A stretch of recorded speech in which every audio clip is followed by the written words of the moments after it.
한 해를 보내면서 참 좋은 일도 있었고 어려운 일도 있었습니다. 참 우리 교회에 좋은 일이 있었는데요. 본당을 아름답게 리모델링 했다라고 하는 거 참 아름다운 일이고요. 또 교육관까지 깨끗하게 수리가 되었다라고 하는 건 얼마나 기쁜 일인지 모릅니다. 더 기쁜 것은 그렇게 리모델링 하는 동안에 재정이 부족하지 않고 하나님께서 재정의 축복을 주셔서 이 재정이 다 충당되게 되었다라고 하는 그 사실이 참 기쁩니다. 그런 것을 보면서 하나님 우리 사랑하는 우리 모든 성도님들 가정에도 재정의 축복, 부의 축복이 임하게 해 주십시오 하는 그러한 기도를 하게 됩니다. 우리 사랑하는 우리 모든 성도님들 가정에 재정의 축복이 넘치게 되기를 주의 이름으로 축원합니다. 또한 가을에 해피데이 전도 축제가 있었는데요.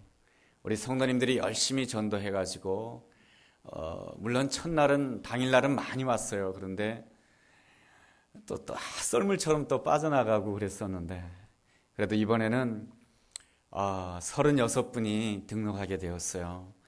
해피데이 전도를 통해서 36분이 등록하게 되었고 어제는 그 가운데서 25분이 새가족 환영 행사에 참여하였습니다.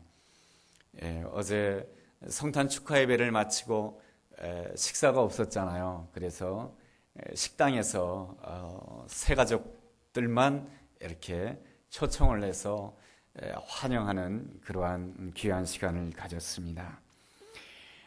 우리가 성도님들 잘 모르고 그러한 분들이 있다 할지라도 우리가 밝은 모습으로 인사해 줬으면 좋겠습니다. 이 성도님들이 처음 왔을 때 아무도 안 알아주면 그게 굉장히 섭섭하답니다. 그렇지요.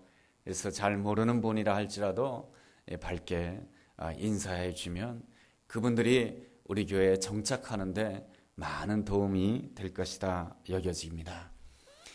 국가적으로 보면은 어려운 일이 있었습니다. 천안함 사건으로 인하여서 많은 우리 군인 젊은이들이 목숨을 잃었고요. 또 얼마 전에는 연평도 포격 사건으로 인하여서 뜻하지 않게 군인 2사람과 또 민간인 2사람이 생명을 잃어버리게 되는 안타까운 일을 경험하였습니다. 지금도 남북 간에는 여전히 긴장의 분위기가 있습니다. 그렇다 할지라도 우리는 믿어야 됩니다. 사람의 힘보다 하나님이 더 강하시다라고 하는 것을 말이죠. 이 땅에 많은 그 어려움의 역사가 있었고 일제시대의 역사가 있고 또 6.25 동란의 역사가 있었고 아픔의 역사가 있었지만 이 나라의 이 민족 가운데 하나님의 은혜가 함께 하신 줄로 믿습니다. 하나님의 은혜가 더 큰 거죠. 그래서 우리가 하나님을 믿기 때문에 우리는 늘 날마다 하나님 의지하면서 믿음과 담대함으로 매 순간마다 승리해야 될 줄로 믿습니다. 우리 앞에 어떠한 일이 일어날 것인가? 이러한 것들을 우리는 많이 생각하게 됩니다. 내년도에는 어떠한 일이 일어날 것인가? 좋은 일이 일어나야 되는데 우리는 나름대로 우리 자신의 형편에 대해서 이러한 걱정 저러한 걱정을 하게 됩니다. 우리 삶에 어떠한 일이 일어나느냐 그러한 것도 중요하지만은 그 일어난 일을 내가 어떻게 받아들이느냐 이것이 더 중요한 것입니다. 내 앞에 일어난 일들에 대해서 내가 어떻게 받아들이냐 이러한 문제를 세계관의 문제다라고 말합니다. 내가 어떻게 받아들이냐의 이 세계관의 문제에 따라서 나의 운명도 바뀌어지게 되는 것이죠. 사람들은 각자 나름대로 어떤 사건에 대해서 어떤 환경에 대해서 나름대로 받아들이는데요. 이 받아들이는 세계관을 대략 3가지로 나누어서 생각해 볼 수가 있겠습니다. 첫째로 모든 것을 다 우연으로 받아들이는 것이죠. 그렇게 받아들이게 되면 어느 날 우리 삶 가운데 어려운 문제가 생기고 힘든 일이 생기게 되면 왜 나에게만 그러한 일이 일어나냐 이겁니다. 다른 사람들은 다 편안하게 사는데 왜 나에게만 이렇게 힘들고 고통스러운 일이 일어나느냐? 모든 것을 우연으로 받아들인다라고 한다면 우리 마음이 슬프고 우리 마음이 힘들지요. 예수님께서 제자들과 함께 길을 가시다가 나면서 소경된 자를 보았습니다. 나면서 소경된 자를 보니까 제자들이 이렇게 예수님께 여쭙습니다. 예수님, 저 사람이 왜 저렇게 된 것입니까? 저 사람이 저렇게 된 것은 자기의 죄 때문입니까? 아니면 부모의 죄 때문입니까? 이렇게 묻고 있습니다. 그렇지만 우리 예수님께서는 전혀 다른 대답을 주십니다. 저 사람이 저렇게 나면서 소경이 되고 어려운 일을 경험하게 되는 것은 그에게 하나님의 특별한 계획이 있단다. 하나님이 하시고자 하는 일이 있다라고 말씀해 주십니다. 여러분, 똑같은 사건을 제자들도 보았고 똑같은 사건을 예수님도 보았습니다. 그렇지만은 제자들이 보는 세계관이 달랐고 예수님이 보는 세계관이 달랐습니다. 왜 그렇게 세계관이 다른 것입니까? 우리가 생각하는 그 세계관의 두 번째 유형은 인과론이라고 하는 유형이 있습니다. 인과론이라고 하는 유형은 모든 일에는 다 원인이 있다라고 하는 것입니다. 원인이 있기 때문에 결과가 있다라고 하는 것이죠. 제자들은 이 나면서 소경된 자를 그렇게 보았던 것입니다.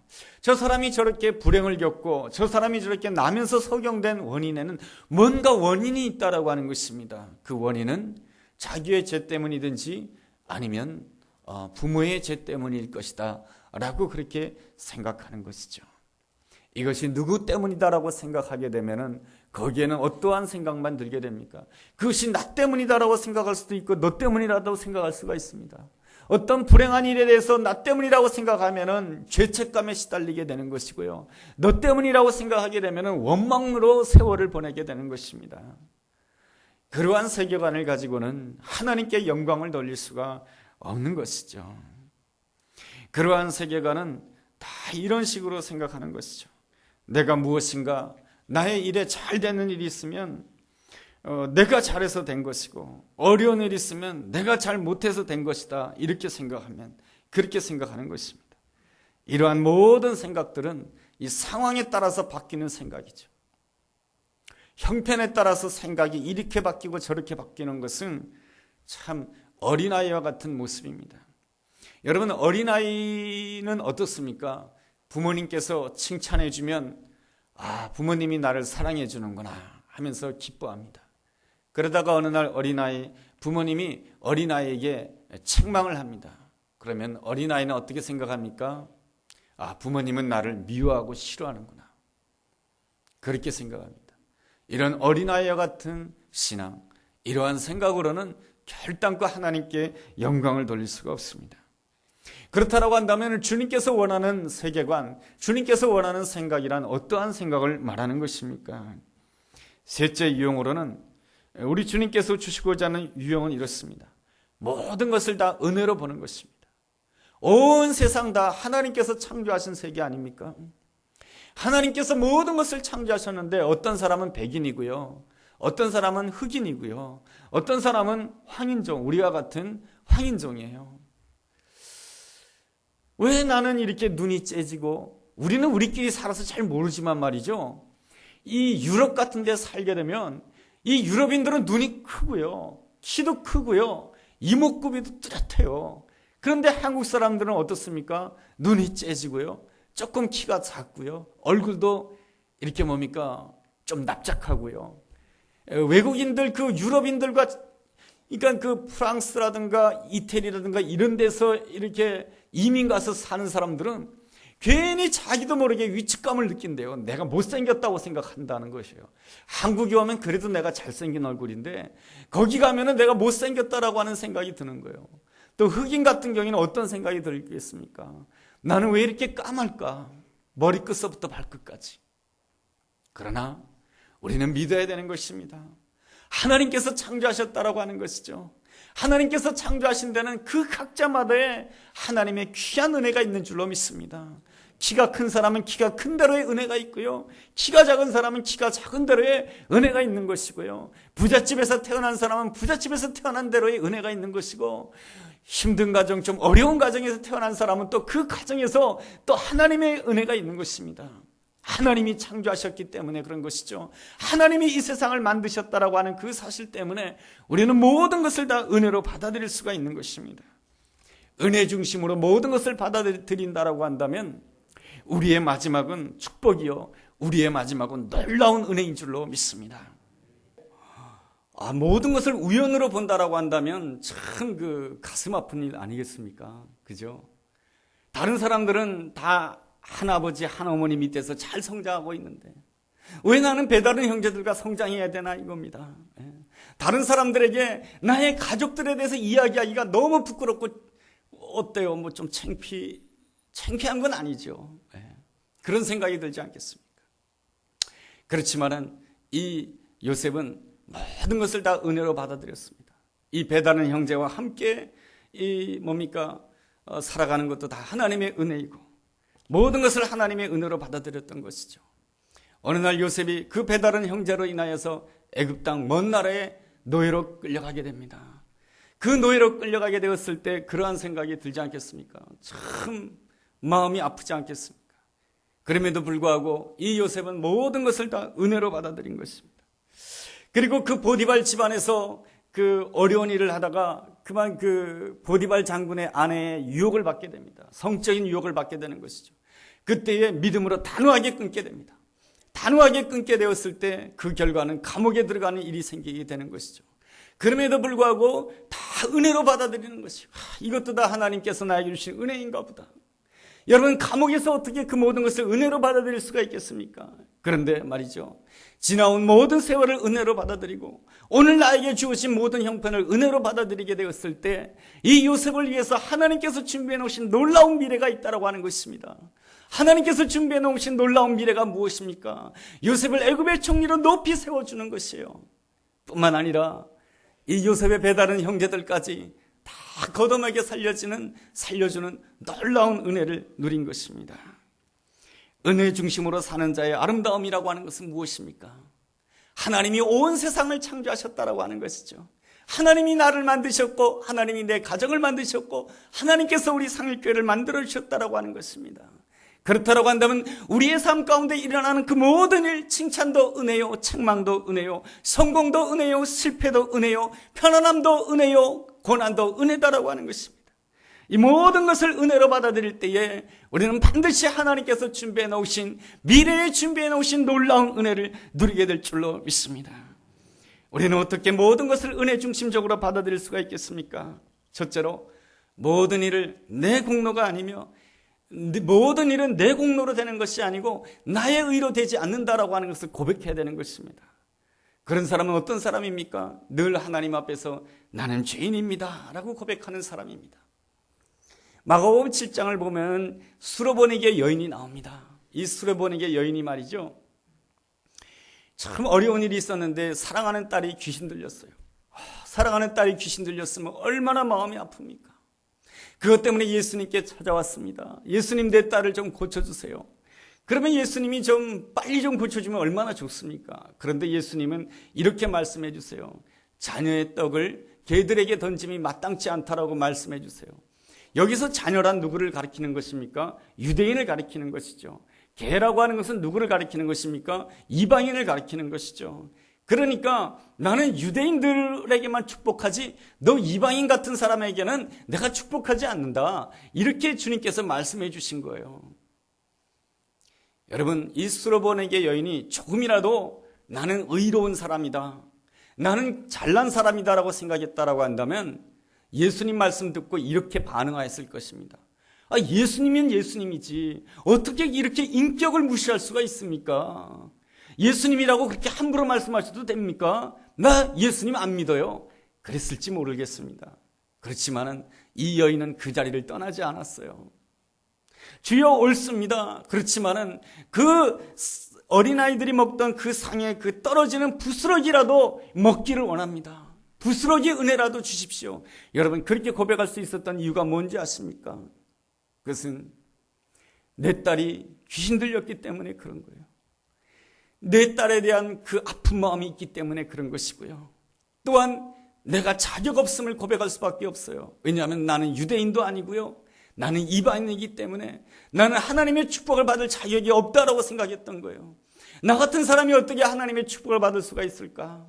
나같이 기도도 잘 못하고, 나같이 봉사도 잘 못하고, 나 같은 사람이 어떻게 하나님의 축복을 받을 수 있을까? 이러한 겸손한 마음, 빈 마음, 낮아진 마음, 가난한 마음을 가졌기 때문에 그 예수님이 그러한 말씀을 하신데도 그 자리를 떠나지 아니하고 나에게 부스러기 은혜라도 달라고 주님께 간구를 하게 될 때에 예수님께서 뭐라고 말씀해 주십니까? 그 여인의 믿음에 대해서 흡족하시면서 딸아, 너의 믿음으로 인하여 너의 딸이 구원함을 받았다. 너의 딸이 깨끗함을 낳았다라고 선포해 주셨습니다. 바로 우리 주님께서 가장 원하시는 아름다운 고백은 무엇입니까? 내가 죄인입니다. 나는 아무런 자격이 없는 존재입니다. 여러분, 이러한 마음을 가질 때에 우리는 주님과의 좋은 관계를 가질 수가 있는 것이고요. 또 내 옆에 있는 사람과도 좋은 관계를 가질 수가 있는 것입니다. 여러분, 부부관계도 그렇습니다. 나는 참 자격이 없는 사람이고 나는 못난 사람이다라고 하는 그러한 생각을 가지게 되면 아내를 바라보면서 나도 모르게 이러한 생각을 가지게 돼요. 참 고맙다. 나같이 못난 남편을 만났는데도 아무 불평 없이 이 나이 때까지 살아준 것이 너무 고맙다. 이렇게 생각하게 되고요. 내 자녀를 바라볼 때도 공부를 잘하든지 못하든지 간에 참 못난 부모 만나서, 가난한 부모 만나서 이 자녀들에게 해줄 거 다 해주지 못했는데 그래도 이 아이들이 밝고 건강하게 자라서 너무 고맙다. 이것이 뭡니까? 나는 자격이 없다고 생각하는 사람의 그 남편의 생각이요, 나는 부족하다고 생각하는 아버지의 생각 아니겠습니까? 그런데 내가 자격이 있다라고 생각하고 내가 의롭다라고 생각하게 되면은 나도 모르게 내 부인을 보면서 이렇게 생각하게 되는 거예요. 어쩌다가 내가 이 아내를 만났는가? 어쩌다가 내가 이러한 남편을 만나서 이러한 생고생을 하는가? 내 자녀를 바라볼 때 자녀들에게 내가 해준 게 못해준 게 뭐가 있느냐 이겁니다. 학교 보내줬지, 학비 보태줬지, 다 해줬는데 도대체 이 성적이 뭐냐 이겁니다. 불만을 가질 수밖에 없고 불평할 수밖에 없다라고 한다면은 여러분, 그 가정이 온전한 가정이 되겠습니까? 항상 불화가 일어날 수밖에 없고 어려운 일이 생길 수밖에 없는 것입니다. 우리는 모든 것을 하나님의 은혜로 받아들이기 위해서는 늘 하나님 앞에서 나는 죄인입니다, 나는 의로운 사람이 아닙니다라고 고백할 수 있어야 됩니다. 여러분, 누가복음 5장을 읽어보면은 예수님께서 이 베드로를 만나 주십니다. 그랬을 때 저 깊은 데로 가서 그물을 던지라 했을 때 그 주님의 말씀대로 깊은 데 가서 그물을 던졌을 때 만선의 축복을 누리게 됩니다. 그 만선의 축복을 누리게 되었을 때 이 베드로가 어떻게 주님 앞에 고백합니까? 나는 죄인입니다. 나를 떠나소서. 내 마음 가운데 의심이 있었습니다. 과연 이렇게 해도 될까라고 하는 의심이 있었음에도 불구하고 하나님께서는 나에게 큰 은혜를 주셨습니다. 그 은혜 앞에 내가 서니 내가 죄인이다 이것입니다. 그러니 주님, 내 곁을 떠나소서. 이러한 고백을 했을 때 우리 주님께서 이 베드로에게 뭐라고 말씀해 주십니까? 이제부터 내가 너를 사람 낚는 어부가 되게 하리라. 내가 너에게 새로운 길을 주겠다. 내가 너에게 새로운 은혜, 새로운 축복을 주겠다라고 말씀해 주셨습니다. 이것이 바로 나를 작게 여기는 자에게 주어지는 귀한 은혜요 축복인 줄로 믿습니다. 둘째로 우리는 하나님의 강권적인 사랑을 믿어야 되는 것입니다. 사도 바울은 로마서 5장에서 이렇게 고백하게 됩니다. 내가 죄인 되었을 때 우리 예수님께서 나를 위하여 십자가에 죽으셨습니다. 내가 하나님과 원수 되었을 때 주님께서 나를 구원해 주셨습니다. 내가 특별했을 때가 아니고, 내가 의인이 되었을 때가 아니고, 내가 잘났을 때가 아니고, 내가 죄인 되었을 때, 내가 하나님과 원수 되었을 때 주님께서 나를 위하여 십자가에 못 박는 놀라운 사랑을 베풀어 주셨다라고 하는 것입니다. 우리는 어제 성탄 축하 예배를 드렸습니다. 성탄 축하 예배 드렸을 때 우리는 말구육간에 오신 아기 예수님을 생각하였습니다. 말구육간은 아무리 치워도 냄새가 나죠. 아무리 깨끗해도 말구예요. 어느 누구도 말구 위에다 침대를 깔아놓고 거기에서 생활하고 싶은 사람 아무도 없을 것입니다. 초라하고 낮은 자리였지만은 우리 예수님께서 그곳에 오셨습니다. 여러분, 말구육간에는 좋은 일은 하나도 일어나지 않을 것 같아요. 말구육간에 일어나는 일이라고 한다면 짐승만 버글버글하는 일만 있을 것 같고요. 말구육간에는 냄새나는 일만 있을 것 같아요. 그런데 말이죠, 예수님이 그 말구육간에 오셨을 때 그 말구육간에는 하나님의 은혜가 임하는 것이 되었고, 그 말구육간에는 온 세상을 구원하는 새로운 역사가 시작되는 아름다운 자리, 귀한 자리가 된 줄로 믿습니다.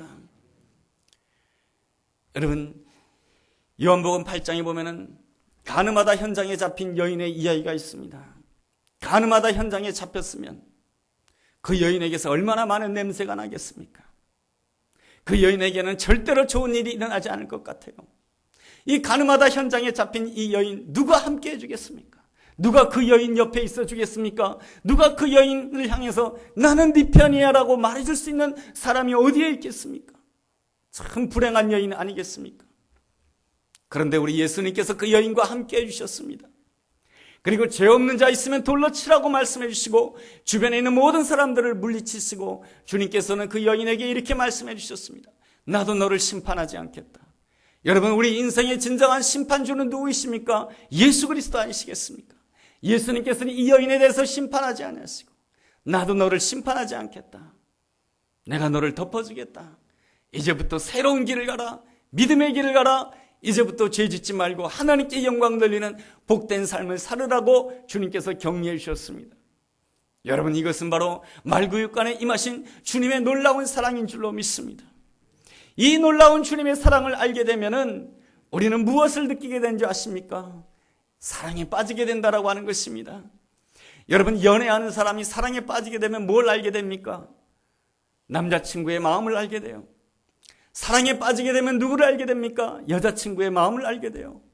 그런 것처럼 우리가 주님의 그 놀라운 사랑, 십자가의 사랑에 내가 감격한다라고 한다면 나에게 주어지는 놀라운 은혜가 무엇이냐면은 주님의 마음을 내 마음으로 느낀다라고 하는 것입니다. 여러분, 신앙에 있어서 가장 아름다운 모습이 뭔지 아십니까? 주님의 마음을 내 마음으로 느낀다라고 하는 것이죠. 여러분, 가늠 가운데 현장에 잡힌 여인의 이름이 뭔지 아십니까? 막달라 마리아예요. 이 막달라 마리아, 간음 중에 현장에 잡혔다가 주님의 은혜로 구원함을 받았고 사랑을 받았어요. 사랑을 받은 이 여인의 마음 가운데는 항상 무엇이 있었느냐면 주님의 마음이 있었어요. 주님의 마음이 어떨까? 주님의 마음이 어떨까를 늘 생각하게 됐던 것이죠. 그래서 예수님께서 주님의 마음을 생각하다 보니까, 주님께서 십자가 길을 가시기 이전에 주님의 마음을 헤아려 보니까 주님이 가시는 그 길은 십자가의 길이요, 주님이 가시는 그 길은 골고다의 길이요, 주님이 가시는 그 길은 너무나도 외롭고 힘든 길이다, 이것입니다.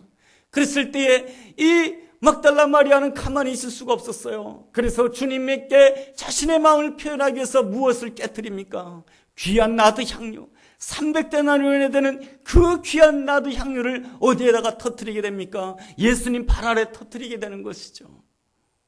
왜 그럴 수가 있겠습니까? 여러분, 이 막달라 마리아의 마음을 모르는 주변에 있는 제자들은 이렇게 말합니다. 차라리 저것을 팔아서 가난한 자들에게 준다라고 한다면 얼마나 많은 사람들에게 베풀 수 있느냐라고 이야기하지만, 이 막달라 마리아의 마음은 그렇지 않았어요. 주님의 마음을 알고 있었던 거예요. 십자가의 길을 걸어가시는 주님의 마음, 그 골고다 선상을 오르셔야 했던 그 힘든 발자국을 우리 주님, 그 마리아가 알았기 때문에 마리아는 바로 그 예수님 발에다가 내가 가장 귀하게 여기는 그 향유를 예수님 발 아래다가 터뜨릴 수가 있었던 거예요. 이것이 바로 예배가 아니겠습니까? 주님 앞에 나와서 내가 주님의 마음을 깨닫고, 내가 주님 앞에 나가서 기도할 때 주님의 마음이 어떤지를 깨닫는 게 바로 예배인 것입니다. 그랬을 때 예수님께서 십자가에 못 박히시고 난 다음에 부활하셨을 때 누가 제일 먼저 알게 됩니까? 막달라 마리아가 알게 되죠. 막달라 마리아가 제일 먼저 무엇을 알게 됩니까? 부활을 알게 되고 승리를 알게 되는 것이죠. 세상에 있는 모든 사람들은 예수님의 십자가를 보고 예수님이 이제 끝났다라고 생각했습니다. 예수님의 시대는 이제 다 지나갔다라고 생각했습니다. 예수님도 소용없고 하나님도 소용없고 신앙도 소용없고 교회도 소용없고 다 소용없다라고 생각되던 그때에 막달라 마리아는 부활을 확신하고 승리를 확신하면서 나가서 담대하게 선포했던 것이죠. 예수님은 부활하셨다고 우리에게 승리가 있다라고 말이죠. 세상이 아무리 강하다 할지라도 하나님은 승리한다라고 말이죠. 이 놀라운 소식을 이 막달라 마리아가 숨어 지내는 그 제자들에게 복음을 전하고 온 세계에 복음을 전하는 아름다운 사람이 되지 않았습니까? 그 놀라운 은혜 어떻게 임하는 것입니까?